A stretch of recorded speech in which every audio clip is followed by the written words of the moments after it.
হ্যাঁ, আমার তো অ্যালার্জি আছে। সুপর্ণা, এই নাও কেক। না, আমার এটা পছন্দ না, আমার বার্গার, পিৎজা, আইসক্রিম পছন্দ। আরে সুপর্ণা, খাও না প্লিজ। ধ্যাত, এটা খাবো না আমি। এই দেখ চকলেট, চকলেট, এই দেখ ললিপপ। কি চকলেট? আরে আমাকেও দেও না। বিপাশা, এই নাও চকলেট। আরে ওকে দিও না, ওর মুখে অ্যালার্জি। কি? স্যার, এটা আমরা খাবো। তুই যা এখান থেকে। আরে ফটো, কিন্তু বিপাশা তো।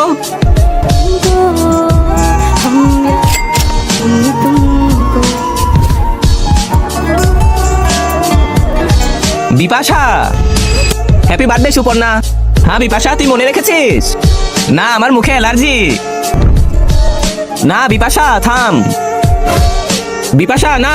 তার আগে মাকে তো আমরা সবাই ভালোবাসি। আজকে দেখি সেই মাকে ভালোবাসে কে কে ভিডিওতে একটি লাইক করে চ্যানেলটি সাবস্ক্রাইব করে দেয়। আসলে আমি দেখতে চাই তুমি মাকে কতটা ভালোবাসো, আর কমেন্টে অবশ্যই আই লাভ ইউ মা লিখে যাবে। বিপাশার অ্যালার্জি ঠিক হয়ে যাবে। আরে বিপাশা, তুই ঠিক হয়ে গেছিস। সবাই লাইক সাবস্ক্রাইব করে দাও।